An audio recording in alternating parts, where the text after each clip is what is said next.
guys, welcome back. So today's video is going to be my 39-week pregnancy update. I was kind of hoping I would never film this video. Before I forget, let me show you my shirt. It says "Let me out." How funny is that? It is definitely large and in charge, this belly of mine. So when you're watching this, I am 39 weeks in 1 day, 39 weeks in 2 days, depending on when I get this edited and up. But I did have a doctor's appointment. That's why this is up a day or two late, because I wanted to wait until after that appointment, so I had an update to give you. Really quickly, symptoms are the same. My hands are probably worse. I have still been going to physical therapy 3 times a week, still doing my exercises, icing and heating, and basically like I can't make a fist, I can't grip anything. First thing in the morning especially. Now I can, because it's later in the day, but yeah, I'm not a fan of this hand pain thing going on. I think it's due to swelling and inflammation during pregnancy, and it should go down after pregnancy. We shall hope. We hope. Okay, so that's one easy symptom. I've also been puking, and that's never fun, but it never really stopped for me, so not really notable. My acid reflux did get better. The baby dropped. She went way lower. I'll show you a picture. This one was taken at about 38 weeks, and then the other one was taken about 5 days later. Like 38 weeks and 5 days, and you can tell a big difference in the shape of my belly. She definitely dropped, and now it's been a few days since then, and I think it's dropped even more. But yeah, I I can definitely feel that my acid reflux had gotten better. I'm like, she's dropped. In my pregnancy book, I don't remember which one, was telling me that once you have this lightening phase, where lightening, like your burden lightens because she's not pressing up in your all of your upper stuff, that you might not notice your acid reflux as much. I'm like, okay, cool. So your digestion is better and everything. So I tried to take no Zantac, no Tums, no Zantac, nothing for acid reflux. I went like 2.5 days, and then it hit me. I was like, oh, I can't do this. I'm not ready, because I started puking again. So I guess I'm not ready for no Zantac, but I was taking a full tablet in the morning and a full tablet in the evenings. So now I take half in the morning and half in the evening, and that seems to be working okay. Keeps the puking at bay, sort of. But yeah, I went to the doctor today. I gained another maybe half pound or a pound. So it puts me at like 22 pounds. I'll probably be about 25 pounds up by the end of all of this, unless I dramatically, start gaining or losing at a higher rate. Doctor wanted me to gain 11 to 20 pounds the whole pregnancy based on my BMI at the start. So 22 is not great, but hopefully half of that will be gone by the time I get home from the hospital, just because of baby and fluids and things like that. Okay, so let's talk about my doctor's appointment.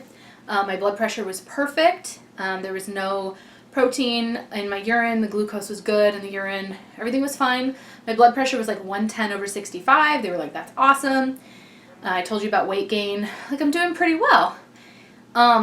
And the baby's heartbeat was 135 beats per minute. Everything was good. Fundus measurement was measuring just fine, maybe like a centimeter ahead or something. So that's all fine. Baby looked good. The doctor confirmed she's still head down, just using her hands, she could tell. She asked me if I wanted to check my cervix. I'm like, yes. I need to know that these contractions that I've been having, which I will talk about, have been for something. Like, I don't want to know that they're for nothing. They've been doing nothing, no progress. So she's like, okay. So at 38 weeks in 1 day, I was completely closed, not dilated at all, but my cervix was 50% effaced, meaning it had softened and thinned out a little bit. The baby had probably only flipped 24 hours prior to that appointment, based on the symptoms I had described to the doctor the day before. That's what she thought, that I had had the night before that appointment. Doctor said, I think she flipped yesterday. That's what you were feeling, because she wasn't head down and now she is. I'm like, oh, okay. So she said, I expect you to have some more progress next week now that she's head down and she's pressing down on that cervix. So I went in at 39 weeks in 1 day, a week later with the same doctor, and she said, you are 60% effaced instead of 50%. That's a little bit better. It's a little bit softened, thinned out. And dilation-wise, I am no longer tight and closed. I am 1 centimeter. So 1 centimeter dilated is not a lot. Many women walk around at 1 centimeter for weeks. Nothing. So I asked her, I'm like, oh, I was kind of disappointed. I said, does that mean I'm probably not going to go into labor in the next 24 to 48 hours? And she goes, I would be very surprised. So, okay. I mean, I know stranger things have happened, but based on my progress, she said, at least you're moving in the right direction. And we did not do a sweep today. We did not opt for the membrane sweep or anything today. I'm only 39 weeks in 1 day. We're going to go ahead and let it kind of take its course and let her call it when she's ready. But everything looks fine with her. So we went ahead and scheduled the appointment for the day I turned 40 weeks, my due date, May 16th, Tuesday morning. And that is going to be the appointment where we do opt probably for the membrane sweep at my due date, which is like 50% effective. But I might have already gone into labor by then on my own. But at that 40-week appointment, we will schedule my induction. If I don't go on my own, if I make it to the date that we schedule my induction 1 week out from that appointment. So for 40 weeks, check again. If nothing, we schedule induction. Then the induction will be a week later instead of a regular doctor's appointment. I would report to the hospital at my 41 week-ish, depending on when they're available. And we would start the induction process. That would be like May 23rd, so like 2 weeks from yesterday, depending on when they have a room available and stuff. So, So I asked the doctor, you know, what do you anticipate will happen to me next? Like, when do I go to the hospital? Of course, you just want to know these things. I've heard it, I've read it, but I just wanted to hear it from her. So she said, if it's within regular business hours and you're having any kind of possible labor symptoms, you know, hot contractions and things like that, come in here, call us and see if we can just get you in real quick just to check something. It doesn't have to be like a full official appointment. Just call us and let us know you need to be checked. She said if you go to the hospital, like report to labor and delivery, or triage or whatever, they treat it like an ER visit, so it can be very expensive. I'm like, ooh. She's like, but of course after hours, you know, if you're already paying to be admitted and go to the hospital, then who cares, you know, like it's part of the price of having a baby, right? But if it's like ends up being nothing and they send you home, you still pay for that visit. So in a doctor's office, an office visit's like pretty cheap, but if you have to go to the ER or triage, it's going to be a lot more money. So I'm like, okay, if it's within doctor's regular hours, I will try to come in here. Like, okay. But also, she said, if your water breaks, go to the hospital. If baby has decreased movement, go to the hospital. If you wonder, give us a call. We have a triage person on call at all times. They'll at least take your call, let you know whether you should go to the hospital or not. And then also if I've had contractions that are for 1 hour or more, 5 minutes or so apart, that I cannot like easily walk and talk through, where I have to be like, hold up, you know, like they take my breath away kind of a thing.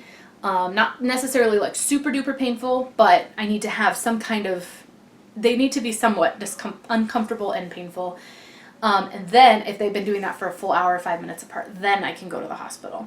And I asked about pain relief because I was like, I want the epidural, but I understand that you won't give it to me right away necessarily. If I report to the hospital and you check me and you go, you're only 2 or 3 centimeters, like not quite enough to admit you. I'm like, so what do I do then? Like, I want pain relief. Should I take a Tylenol at home or what? She said, you can. It probably won't even take the edge off, but it won't hurt anything if you do take a Tylenol. She said, you know, get in the bath. A warm bath might help, run the water on you, you know, whatever.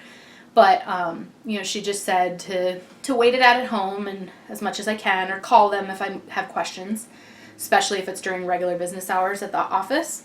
My doctor's office is like right next to the hospital, like from the window you can see the hospital. So, you know, they kind of bounce back and forth, the doctors, throughout the day. Somebody will report over there. So we've met 5 out of the 6 doctors at this practice. There's one more we haven't met, so that's who we scheduled the 40-week appointment with. But anyway, at the 40-week appointment, they'll do a membrane sweep and schedule the induction at 41 weeks. So, sorry if I sound out of breath. I am, like all the time. I will show you my belly shot. So this is 9 weeks. I always show you that. And here is 39 weeks. I feel ginormous. Oh my gosh.